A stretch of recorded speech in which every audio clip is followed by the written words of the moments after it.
அனைவருக்கும் இனிய வணக்கம். நான் உங்கள் தீர்க்கதரிசி வபிதாசன் பேசுகிறேன்.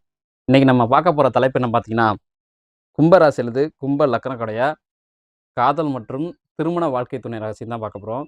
இந்த வீடியோவில் முழுக்க முழுக்க நம்ம யாருமே சொல்லாத ரகசியத்தை தான் சொல்ல போகிறோம். அதனால் நம்முடைய புதன்குரு தீர்க்கதரிசி சேனலை நீங்கள் சப்ஸ்கிரைப் பண்ணி வச்சுக்கோங்க. அங்கே இருக்க பெல் ஐக்கனையும் ப்ரெஸ் பண்ணி வச்சுக்கோங்க. லைக் பண்ணுங்கள், டைப் பண்ணுங்கள், கமெண்ட் பண்ணுங்கள், ஷேர் பண்ணுங்கள்.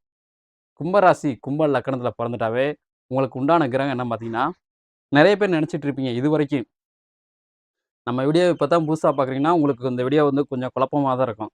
நம்ம ஆல்ரெடி பார்க்குறவங்களுக்கு எந்த பிரச்சனையும் இருக்காது. ஆனால் புதுசாக பார்க்குறவங்களுக்கு குழப்பமாக இருக்கும். கும்பராசி கும்ப லக்கணத்தில் பிறந்துட்டாவே உங்களுக்கு உண்டான கிரகம் என்ன பார்த்தீங்கன்னா, சனி கிடையாது, சுக்கிரன் தான். அதாவது கும்பராசி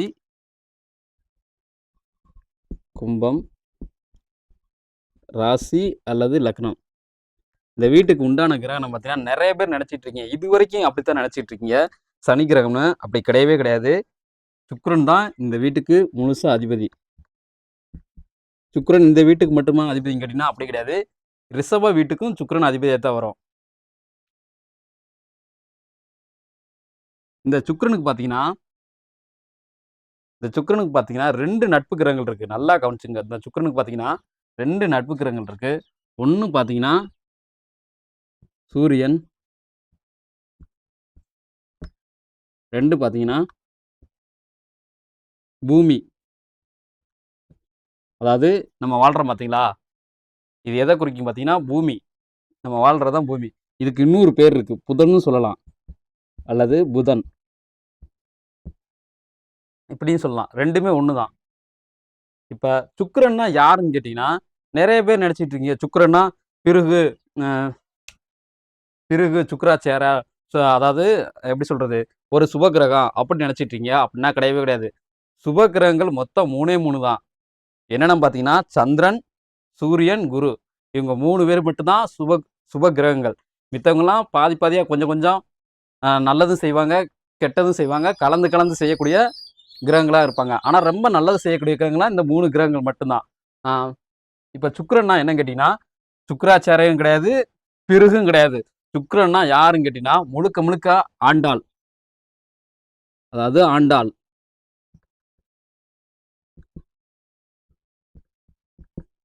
சுக்கிரன்னா ஆண்டாள் அல்லது திரௌபதின்னு சொல்லலாம். 2 ஒன்று தான். ஆண்டாளும் ஒன்று தான், திரௌபதியும் ஒன்று தான். சரிங்களா? இந்த சுக்கிரனுக்கு அதிபதி யாருங்கிட்டீங்கன்னா ஆண்டாள் அல்லது திரௌபதி, எப்படி வேணாலும் சொல்லலாம். பெண்ணாக இருந்தால் திரௌபதியை சொல்லிக்கலாம், ஆனா இருந்தால் அர்ஜுனன் எடுத்துக்கலாம். அப்படியே இப்போ முதல்ல நான் சொல்கிறேன், நல்லா கவனிச்சுங்க. நீங்கள் கும்பராசி கும்ப லக்கணத்தில் பிறந்துட்டாவே காதலும் சரி, திருமண விஷயத்தில் வரும்போது சரி, எக்காரணத்தை கொண்டும் உங்கள் அம்மா அப்பா முடிவே எடுக்கக்கூடாது. முழுக்க முழுக்க உங்களோட முடிவாக இருக்கணும். அது காதலாக இருந்தாலும் சரி, திருமணமாக இருந்தாலும் சரி. ஏன்னா நிறைய கும்பராசிலிருந்து கும்ப லக்கணக்காரர்களுடைய வாழ்க்கையானது எப்படி இருக்கும் பார்த்தீங்கன்னா, காதல் வாழ்க்கையானதும் திருமண வாழ்க்கை எப்படி இருக்கும் பார்த்தீங்கன்னா, முழுக்க முழுக்க தாய் தந்தையர் முடிவெடுத்ததாகவே இருக்கும். நீங்க முடிவெடுத்திருக்க மாட்டீங்க, உங்களுடைய அம்மாவும் அப்பாவும் முடிவெடுத்திருப்பாங்க. அதனால உங்களுடைய வாழ்க்கையில நிறைய பேர் கும்பராசிலிருந்து கும்ப லக்கணக்காரர்களுக்கு இரு திருமண வாய்ப்பு நிறைய இருக்கு. நிறைய பேருக்கு நிறையாவே இருக்கு. 100% இருக்கு. அந்த மாதிரி முடிவுல அம்மா அப்பாவை தயவு செஞ்சு எடுக்க விடாதீங்க. நீங்களே எடுத்தீங்கன்னா கிட்டத்தட்ட அது வந்து அந்த சதவீதம் அளவு வந்து குறைஞ்சுக்கிட்டே வரும். இது சேம் ரிஷபராசிக்காரர்களுக்கும் பொருந்தும்.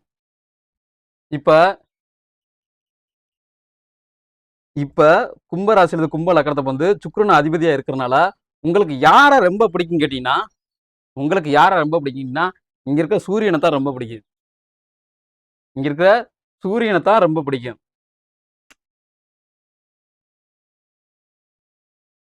ஒரு ஒரு குறிப்பிட்ட வயசுக்குள்ள 15 to 30 இந்த வயசு எடுத்துக்கோ. இந்த வயசுக்குள்ள வந்தா மட்டும்தான் காதலோ அல்லது திருமணமோ நடந்தா ரொம்ப நல்லதா இருக்கும். இந்த வயசை மீறி காதல் வந்தா அதுக்கு பேரு வேற மாதிரி ஆயிரும். இந்த காதலை தூண்டக்கூடிய கிரகங்கள் என்னென்ன பார்த்தீங்கன்னா,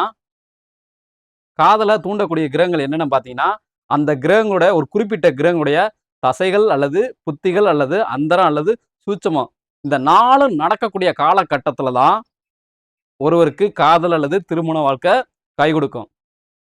அந்த மாதிரி எண்ணங்கள் அதிக அளவு அந்த காலகட்டத்துல தான் வரும். அது என்னென்ன கிரகங்கள் பாத்தீங்கன்னா, 1 பாத்தீங்கன்னா சந்திரன், 2 பாத்தீங்கன்னா குரு, 3 பாத்தீங்கன்னா செவ்வாய், 4 பாத்தீங்கன்னா குளிகை. நல்லா கவனிச்சுங்க. கும்பராசி அது கும்ப லக்னக்காரன், இது 2 கிரகம் பகை கிரகங்களா வருது. ஒன்று சந்திரன் வருது, இன்னொன்று பார்த்தீங்கன்னா குளிகை வருது. இவங்க 2 பேரும் பகைன்னா வரமாட்டாங்க, பகைன்னு வர மாட்டாங்க, நட்பு அந்த நிலைக்கு வந்துகிட்டே இருப்பாங்க. ஆனா இங்க இருக்க சந்திரனும் குளிகையும் பகை என்ற நிலைக்கு உங்களுக்கு வருவாங்க. அதனால இந்த தசைகள்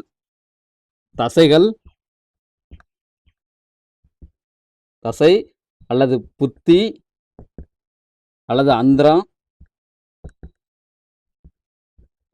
அல்லது சூட்சமம், இந்த 4 நடக்கக்கூடிய காலகட்டத்தில் தான் கும்பராசி அல்லது கும்ப லக்னக்காரர்களுக்கு காதலோ அல்லது திருமண வாழ்க்கையோ அதிக அளவு சக்சஸ் ஆகும். இந்த 4 கிரகங்களின் தசைகள் அல்லது புத்திகள் அல்லது அந்தரம் அல்லது சூட்சமம் நடக்கக்கூடிய காலகட்டத்தில் தான் காதல் வாழ்க்கையானது திருமண வாழ்க்கையானது ரொம்ப ரொம்ப சக்சஸ் கொடுக்கும். அந்த காலகட்டத்தில் தான் நான் இப்பவும் சொல்றேன், எக்காரணத்தை கொண்டும் மிச்சம் எல்லாத்துக்குமே உங்க அம்மா அப்பாவை முடிவெடுக்க வைங்க. ஆனா காதல் திருமணம் வரும்போது, காதலும் சரி திருமணமும் வரும்போது சரி, எக்காரணத்தை கொண்டும் கும்பராசி அல்லது கும்ப லக்னக்காரர்களும், மோஸ்ட்லி அது ரிஷபராசி அல்லது ரிஷப லக்னம் அவங்களுக்கும் இது பொருந்தி வரும். கும்பராசி அல்லது கும்ப லக்னம் எக்காரணத்தை கொண்டும் உங்க தாய் தந்தையரை முடிவெடுக்க விடாதீங்க. முடிவெடுத்தாங்கன்னா 100% அந்த காதல்லையும் சரி அந்த திருமணத்துலையும் சரி 100% குழப்பம் மட்டும்தான் இருக்கும். அது நல்லாவே இருக்காது. ஏன்னா அவங்க சந்தோஷமா வாழ உங்களை பகடக்காயா பயன்படுத்துவாங்க. நல்லா கவனிச்சுங்க. அவங்க சந்தோஷமா வாழ உங்களை பகடக்காயா பயன்படுத்துவாங்க. அதனால நீங்க கும்பராசி கும்ப லக்னத்தை பிறந்துட்டாவே இந்த மாதிரி விஷயத்துல உங்க அம்மா அப்பாட்ட ரொம்ப ஜாக்கிரதையா இருங்க. அப்பாட்ட கூட ஓரளவு நீங்க விட்டு கொடுத்து போயிடலாம். ஆனா அம்மாட்ட நீங்க ரொம்ப ரொம்ப ஜாக்கிரதையா இருக்கணும். ஏன்னா இங்க சந்திரன் உங்களுக்கு பகையாவே இருக்கு. இதுல கும்பராசி கும்ப லக்னக்காரர்களுக்கு சந்திரன், அதாவது கடகராசி அல்லது கடக லக்னக்காரர்களோ அம்மாவே வந்துட்டாங்கன்னு வச்சுக்கோங்க, செத்தீங்க. நீங்க தான் செத்தீங்க. 100% உங்களோட வாழ்க்கையில தான் உங்க அம்மா விளையாட போறாங்க. அவங்க சுய லாபத்திற்காண்டி உங்களை கஷ்டப்படுத்த போறாங்க. அது காதல் வாழ்க்கையிலும் சரி திருமண வாழ்க்கையிலும் சரி 2லையுமே கஷ்டப்படுத்த போறாங்க. அதனால உங்க அம்மாட்ட நீங்க ரொம்ப ரொம்ப ஜாக்கிரதையா இருக்கணும். ஆல்ரெடி சந்திரன் உங்களுக்கு பகைக்கிற மாதிரி தான் இருக்கு. அதனால நீங்க ரொம்ப ரொம்ப ஜாக்கிரதையா தான் இருக்கணும். இப்ப இந்த 4 நடக்கக்கூடிய காலகட்டத்துல தான் ஒருவருக்கு காதல் அல்லது திருமண வாழ்க்கையை கை கொடுக்கும். இப்ப பாத்தீங்கன்னா இது காலச்சக்கரம். மொத்த கிரகங்கள் எண்ணிக்கை 10 தாங்க. மொத்த கிரகங்கள் எண்ணிக்கை 10 தான். ஆனா இங்க 12 வீடு வச்சிருக்காங்க. எந்த அடிப்படையில் வச்சிருக்காங்க எனக்கும் தெரியல. அதனால மற்றவங்க நம்ம பத்தி எதுவும் குறைன்னா சொல்லக்கூடாது.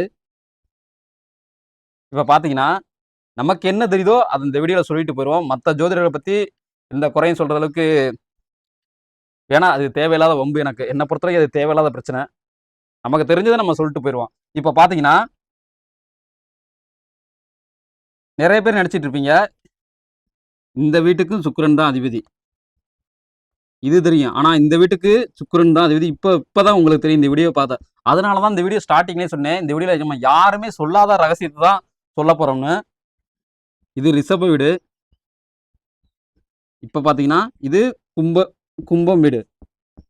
2மே ஒரு கிரகம் தான் அதிபதி. ஆண் பெண் அப்படின்னா கிடையவே கிடையாது. எல்லாமே கிரகம் ஒண்ணுதான். இந்த கிரகத்துல ஆண் ராசிலையும் பிறப்பாங்க, பெண் ராசிலையும் பிறப்பாங்க, ஆணாகவும் பிறப்பாங்க, இந்த கும்பத்துல பெண்ணாகவும் பிறப்பாங்க ராசியில. அதே மாதிரி லக்கணத்துல பாத்தீங்கன்னா ஆணாகவும் பிறப்பாங்க, பெண்ணாகவும் பிறப்பாங்க. அதெல்லாம் அப்படின்னா பிரிக்க கூடாது. ஆணும் பெண்ணு அப்படின்னா எதுவுமே கிடையாது. எப்படி வேணாலும் பிறந்து வரலாம். திருநங்கைய கூட பிறந்து வரலாம். சரிங்களா? அதே மாதிரி ரிஷப ராசியில ஆணும் பிறக்கலாம், பெண்ணும் பிறக்கலாம். அதே மாதிரி ரிஷப லக்கணத்துல ஆணும் பிறக்கலாம், பெண்ணும் பிறக்கலாம். இது ஆண் வீடு பெண் வீடு அப்படின்னா பிரிக்கிறதுக்கு எந்த வாய்ப்புமே இங்க கிடையாது. திருநங்கையாகவும் பிறக்கலாம் ஒரு சிலர். இப்ப சூரியனோட வீடு பாத்தீங்கன்னா இதுதான் சூரியனோட வீடு. இதுதான், இது சிம்மம். இப்ப புதனோட வீடுன்னு பார்க்கல, நீங்க 2 வீட்டை பார்ப்பீங்க. இது சுக்கிரனோட வீடே இல்ல, நல்லா கவனிச்சுங்க. கீழே இருக்க துலாம் சுக்கிரனோட வீடு கிடையாது. சுக்கிரனோட வீடு கிடையாது. அதே மாதிரி புதனுக்கு நீங்க 2 வீட்டை பார்ப்பீங்க. மேல இருக்க மிதுன வீட்டையும் பார்ப்பீங்க, கீழே இருக்க கன்னி வீட்டையும் பார்ப்பீங்க. இதுல எது உண்மையான புதனோட வீடுன்னு கேட்டீங்கன்னா, இந்த வீடு கிடையவே கிடையாது. முழுக்க முழுக்க புதனோட வீடு பார்த்தீங்கன்னா, இது மட்டும்தான் பூமி. அதாவது கன்னி வீடு.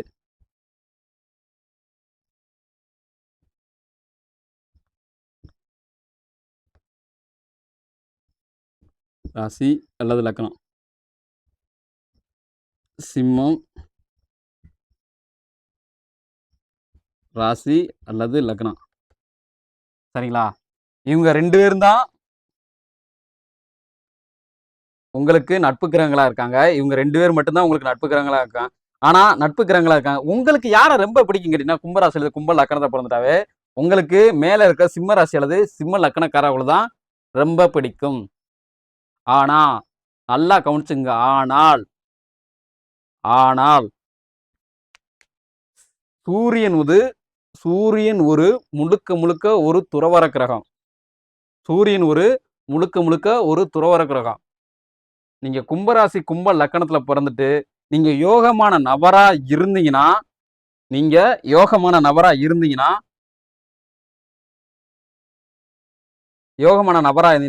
இங்க இருக்கிற கன்னி ராசி அல்லது கன்னி லக்கணக்காரர்களை தான் திருமணம் செய்வீங்க. திருமணமும் செய்வீங்க, லவ்வும் பண்ணுவீங்க. ஏன்னா ஆல்ரெடி இங்க இருக்கிற கிரகங்கள் குருவோ அல்லது சந்திரனோ அல்லது செவ்வாயோ அல்லது குளிகையோ தொடர்பு கொண்டால் நீங்க கன்னி ராசி அல்லது கன்னி லக்கணக்காரர்களை தான் நீங்க லவ் பண்ணுவீங்க.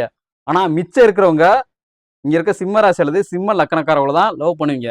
இப்ப நீங்க சிம்ம ராசி அல்லது சிம்ம லக்கணத்தை பிறந்து கல்யாணம் பண்றவங்க எல்லாம் யோகம் இல்லாத நபர்கள். இதே நீங்க கன்னி ராசி அல்லது கன்னி லக்கணக்காரர்களை கல்யாணம் பண்றீங்கன்னா அவங்க எல்லாம் யோகம் உள்ள நபர்கள். இப்ப இவங்களோட குணங்கள்னா என்ன பாத்தீங்கன்னா, சிம்ம ராசி அல்லது சிம்ம லக்கணக்காரங்கன்னா நீங்க கல்யாணம் பண்ணிட்டீங்கன்னா கிட்டத்தட்ட நீங்க அவங்க பேச்ச மட்டும்தான் கேட்க முடியும். ஏன்னா உங்களை விட சூரியன் ஒரு ஸ்ட்ராங்கான கிரகம், சுப கிரகம். நீங்க நினைச்சிட்டு இருப்பீங்க சுக்கிரன் ஒரு சுப கிரகம், அப்படின்னா கிடையவே கிடையாது. சுப கிரகங்கள் 3 பேரு. ஒன்னு சந்திரன், இன்னொன்னு குரு, இன்னொன்னு சூரியன். இவங்க 3 பேரும் தான் சுபக்கிரகங்கள். இதுல சந்திரனும் குருவும் இல்லற வாழ்க்கையை குறிக்கக்கூடிய ஒரு கிரகங்கள். சூரியன் முழுக்க முழுக்க ஒரு துறவற வாழ்க்கையை குறிக்கக்கூடிய ஒரு கிரகம்.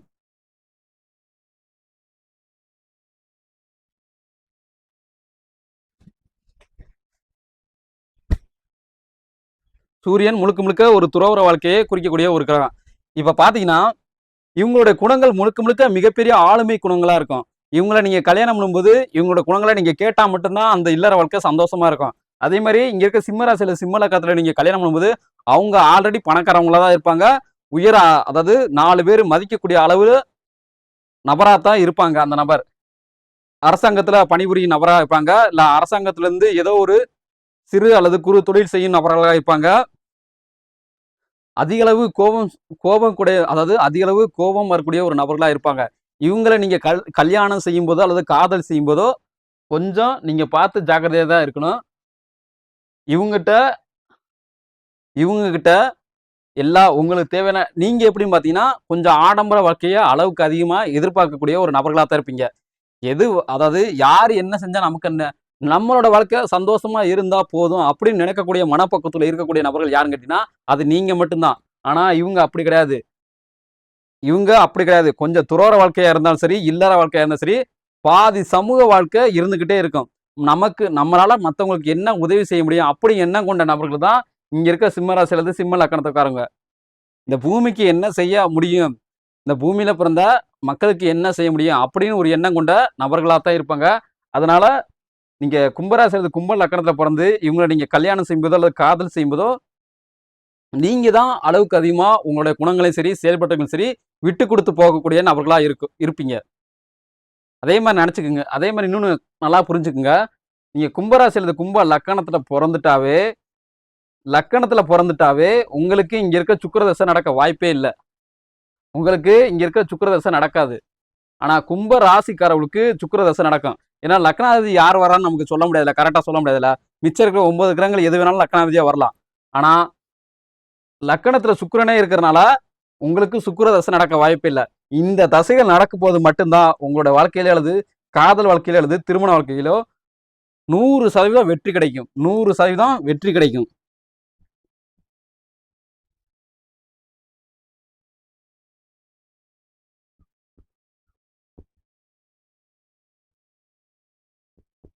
நூறு சதவீதம் வெற்றி கிடைக்கும். இப்ப இந்த புதன் யாருன்னு கேட்டீங்கன்னா, முழுக்க முழுக்க கர்ணனை குறிக்கும். அதாவது அகத்தியர் அல்லது மகாவிஷ்ணு அப்படி நினைச்சுக்கலாம். அவங்கள அப்படி கூட எடுத்துக்கலாம். ஒண்ணும் பிரச்சனை கிடையாது. அவங்கள தான் இது குறிக்கும். இப்ப இங்க இருக்க கன்னி ராசிகளோட குணங்கள் என்னன்னு பாத்தீங்கன்னா, இவங்கள நீங்க காதல் செய்யும்போதோ அல்லது திருமணம் செய்யும்போதோ, இவங்க உங்கள தேடி வந்துருவாங்க. ஆட்டோமேட்டிக்கா இவங்க உங்கள தேடி வந்துருவாங்க. நீங்களும் யோகத்துல பிறந்தீங்கன்னா, ஆட்டோமேட்டிக்கா இவங்கள தேடி வந்துருவீங்க. அங்க இருக்க கன்னி ராசி அல்லது கன்னி இலக்கணக்காரர்களையும் தேடி வந்துருவீங்க. இவங்களுடைய குணங்கள் என்னன்னு பாத்தீங்கன்னா, முழுக்க முழுக்க ஒரு குழந்தைகளோட குணங்கள் அப்படியே இருக்கும். நல்லா படிக்கக்கூடிய நபர்களா இருப்பாங்க. நல்லா பாடக்கூடிய நபர்களா இருப்பாங்க. நல்லா கட்டுரை எழுதக்கூடிய நபர்களா இருப்பாங்க. நல்லா கவிதை எழுதக்கூடிய நபர்களா இருப்பாங்க.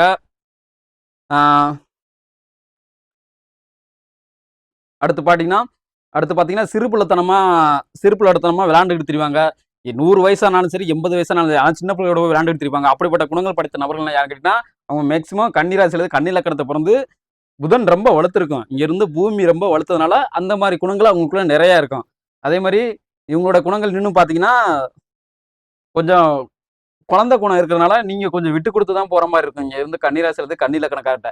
ஏன்னா நீங்க கொஞ்சம் இவங்களோட பெரிய கிரகம். அதாவது எப்படி சொல்றது? பெரிய ஆளுமை கொண்ட ஒரு கிரகம் தான். அதனால இவங்ககிட்ட நீங்க விட்டு கொடுத்து போற மாதிரி தான் இருக்கும். ஆனா நீங்க கன்னி லக்கணத்துல பிறந்தவங்களுக்கு நீங்க கல்யாணம் செய்யும்போது, நீங்க கும்ப லக்கணத்தை வந்து இங்க இருக்க கன்னி லக்கணக்காரர்களை கல்யாணம் செய்யும்போது, நான் சொல்றது முழுசா 100% பொருந்தும். ஆனா கன்னி ராசியில கல்யாணம் பண்ணும்போது அதாவது எப்படி சொல்லணும்னா, 2 பேரும் மாத்தி மாத்தி தான் அதாவது திருமண வாழ்க்கைய 2 பேரும் மாத்தி மாத்தி தலைமையை தாங்கக்கூடிய நபர்களா இருப்பீங்க. ஆனா நீங்க கும்ப லக்கணத்துல பிறந்து இங்க இருக்க கன்னி லக்கணக்காரர்களை கல்யாணம் பண்ணும்போது, நீங்க மட்டும்தான் கும்ப லக்கணக்காரங்க மட்டும்தான் அந்த குடும்பத்தை தலைமை தாங்கக்கூடிய ஒரு நபர்களாகவே இருப்பாங்க. ஏன்னா புதன் ஒரு சிறிய கிரகம் ஆல்ரெடி நான் சொல்லிட்டேன். ஆனா புதன் ஒரு சிறிய கிரகம் தான். ஆனா புத்தி கூர்மை ரொம்ப அதிகமாக இருக்கும். இந்த மாதிரி இவங்களோட கன்னி ராசி அல்லது கன்னி லக்கணக்கார குணங்கள் இப்படித்தான் இருக்கும். சிம்ம ராசி அல்லது சிம்ம லக்கணக்காரங்களோட குணங்கள் இப்படித்தான் இருக்கும். இப்ப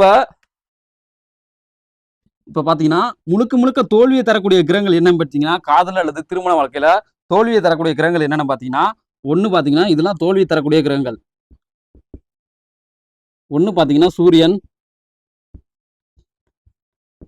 2 பாத்தீங்கன்னா சனி, 3 பாத்தீங்கன்னா கேது, 4 பாத்தீங்கன்னா சுக்கிரன். இதெல்லாம் தோல்வியை தரக்கூடிய கிரகங்கள். காதல் வாழ்க்கையிலயோ அல்லது திருமண வாழ்க்கையிலயோ தோல்வியை தரக்கூடிய ஒரு கிரகங்கள்.